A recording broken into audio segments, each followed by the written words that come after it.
આ વિશ્લેષણ પ્રકૃતિ અભ્યાસુ પ્રકાશચંદ્ર કે સોલંકી પ્રણયના ગુજરાતમાં જોવા મળતા તમામ 600થી વધુ પક્ષીઓનો આધારભૂત વૈજ્ઞાનિક પરિચય આપતા 7 ખંડોમાં પથરાયેલા વિહંગ વિશ્વ ગુજરાતની પક્ષી સંપદા નામના મહાગ્રંથના મૂળ લેખના આધારે કર્યું છે.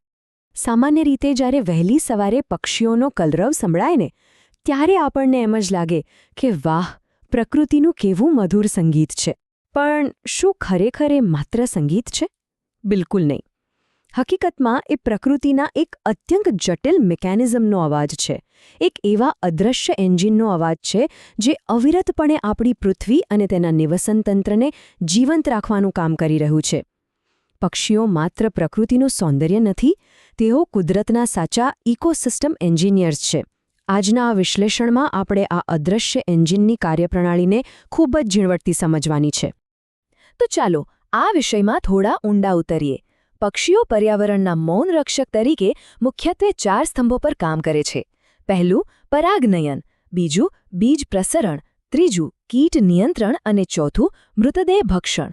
બસ આ 4 પિલર્સ જે એ સાબિત કરવા પૂરતા છે કે પક્ષીઓ વિના આખી પૃથ્વીનું સંતુલન કઈ રીતે સાવ ખોરવાઈ શકે છે. સૌથી પહેલો સ્તંભ છે પરાગનયન, એટલે કે વનસ્પતિને નવું જીવન આપવું.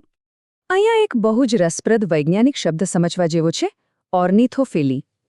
જુઓ, થાય છે એવું કે જ્યારે શક્કરખોર એટલે કે સનબર્ડ કે હમિંગબર્ડ જેવા નાનકડા પક્ષીઓ ફૂલોનો મધુરસ પીવા એક ફૂલ પરથી બીજા ફૂલ પર જાય છે, ત્યારે પરાગરજ તેમની ચાંચ અને પીંછા પર ચોંટી જાય છે. આ જ શાસ્ત્રીય પ્રક્રિયાને વિજ્ઞાનની ભાષામાં ઓર્નિથોફિલી કહેવાય છે. આપણી આસપાસ પેલા શિમળા કે ખાખરાના લાલચટક ફૂલો ખીલેલા જોયા હશે, ખરું ને? મેના, કાબર અને શક્કરખોરો ત્યાં જઈને આ પરાગનયનનું જ કામ કરે છે. અને હા, આ કોઈ અકસ્માત નથી, પણ છોડ અને પક્ષી વચ્ચેના સહજીવન અથવા મ્યુચ્યુઅલિઝમનું એકદમ ઉત્તમ ઉદાહરણ છે, જે પ્રકૃતિમાં જનીનિક વિવિધતા જાળવી રાખે છે. હવે વાત કરીએ બીજા સ્તંભની, બીજ પ્રસરણ. ક્યારે એવો વિચાર આવ્યો છે કે આટલા ગાઢ જંગલો આખરે બને છે કેવી રીતે? ત્યાં જઈને વૃક્ષો વાવે છે કોણ? જવાબ બહુ સીધો છે, પક્ષીઓ. તેઓ પ્રકૃતિના ફળતા અને જીવંત પ્લાન્ટર્સ છે. આ આખી પ્રક્રિયા એકદમ લોજિકલ છે. સૌથી પહેલાં પક્ષીઓ ફળો ખાય, એનો ઘર પચાવે, પણ પેલા બીજને પોતાના પાચનતંત્રમાં એકદમ સુરક્ષિત રાખે. પછી તેઓ હજારો માઇલ દૂર ઉડીને જાય અને અંતે પોતાની ચરક વાટે એ બીજને જમીન પર પાડે. અને એ પણ શેની સાથે ખબર છે? એકદમ કુદરતી ખાતર સાથે. બસ આ રીતે જંગલોનું કુદરતી રીતે જ પુનઃસ્થાપન થતું રહે છે. અને આમાં તો વિજ્ઞાનની એક જબરદસ્ત કરામત જોવા મળે છે, જેને કહેવાય છે સ્કેરિફિકેશન. અમુક બીજ એટલા કઠણ હોય ને કે જ્યાં સુધી તે પક્ષીના જઠરમાં રહેલા પાચક ઉત્સેચકો એટલે કે એન્ઝાઇમ્સમાંથી પસાર ન થાય ત્યાં સુધી એ અંકુરિત જ નથી થઈ શકતા. વડ અને પીપળા જેવા મહાકાય વૃક્ષો મોટેભાગે પક્ષીઓની ચરક દ્વારા જ પેલા અવાવરૂ કૂવાઓ કે જૂની ઇમારતો પર ઉગેલા જોવા મળે છે. એટલે કે આ આખી એક રાસાયણિક પ્રક્રિયા છે જે પક્ષીઓના પેટમાં જ થાય છે. મૂળ લેખનું આ વિધાન ખરેખર બહુ જ સચોટ છે.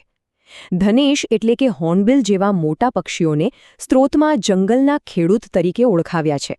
કારણ સ્પષ્ટ છે, તેઓ જંગલના મોટા અને કઠણ ફળોના બીજ ફેલાવીને વિશાળ અને ગાઢ જંગલોનો પાયો નાખે છે.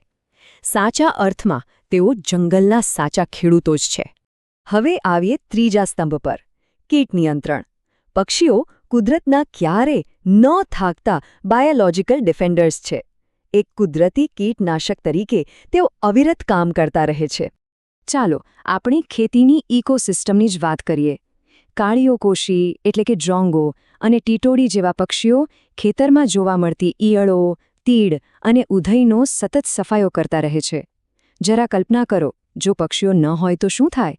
આ જીવાતો અને કીટકોની વસ્તીમાં ભયાનક વિસ્ફોટ થાય અને પૃથ્વી પરની તમામ હરિયાળી સાવ નષ્ટ થઈ જાય. ટૂંકમાં કહીએ તો પક્ષીઓ જ આપણા પાકને સ્થિર રાખે છે. હજારોની સંખ્યા. આર્થિક અને સ્વાસ્થ્યની દૃષ્ટિએ જોઈએ તો આ શિકારી પક્ષીઓનું મૂલ્ય ખરેખર અકલ્પનીય છે. એક નાનકડું ઉદાહરણ લઈએ, કોઠારી ઘુવડ, જેને આપણે બારનાઉલ કહીએ છીએ, તેનું માત્ર એક કુટુંબ વર્ષે હજારો ઉંદરોનો સફાયો કરી નાખે છે.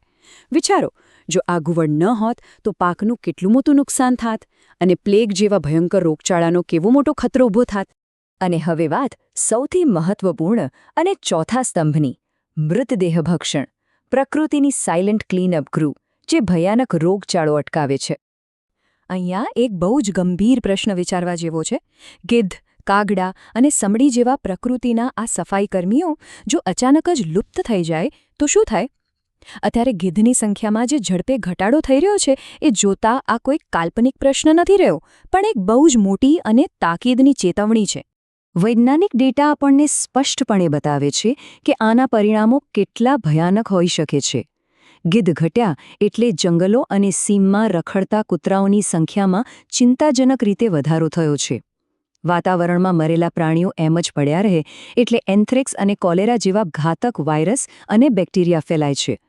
અને હા, હડકવા એટલે કે રેબીઝના કેસોમાં જે ખતરનાક ઉછાળો આવ્યો છે એ પણ આનું જ સીધું પરિણામ છે. આ સફાઈકર્મીઓ વિના આપણું અને પ્રકૃતિનું આરોગ્ય સીધું જ જોખમાય છે.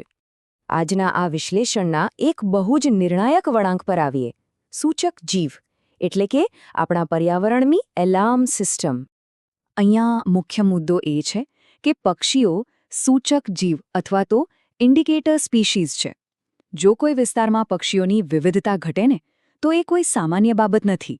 એ એક સ્પષ્ટ પ્રારંભિક ચેતવણી છે, એક એલાર્મ છે કે ત્યાં પ્રદૂષણ વધી રહ્યું છે, રાસાયણિક ખેતી નુકસાન કરી રહી છે, શહેરીકરણ હદ વટાવી રહ્યું છે અથવા તો જળવાયુ પરિવર્તનની ઘાતક અસરો શરૂ થઈ ચૂકી છે.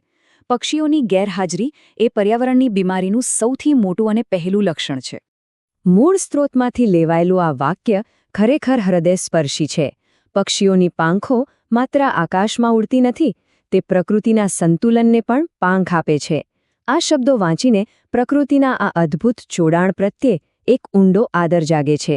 પક્ષીઓ વનસ્પતિ અને પ્રાણી જગત વચ્ચેનો એક બહુ જ મજબૂત સેતુ છે. એટલે તેમનું જતન કરવું એ માત્ર પક્ષી પ્રેમ નથી, પણ આપણા પોતાના અસ્તિત્વને ટકાવી રાખવાની એક અનિવાર્ય શરત છે. તો અંતે આજના આ વિશ્લેષણના સમાપન પર એક પ્રશ્ન ચોક્કસ વિચારવા જેવો છે. જો પ્રકૃતિનું આ અદૃશ્ય એન્જિન ધમધમતું બંધ થઈ જાય તો બાકીની આ દુનિયા આખરે ક્યાં સુધી ચાલતી રહેશે?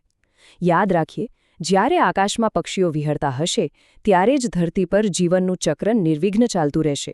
આ વિશ્લેષણમાં જોડાવા બદલ ખૂબ ખૂબ આભાર. પ્રકૃતિને નિહાળતા રહો અને તેને સમજતા રહો.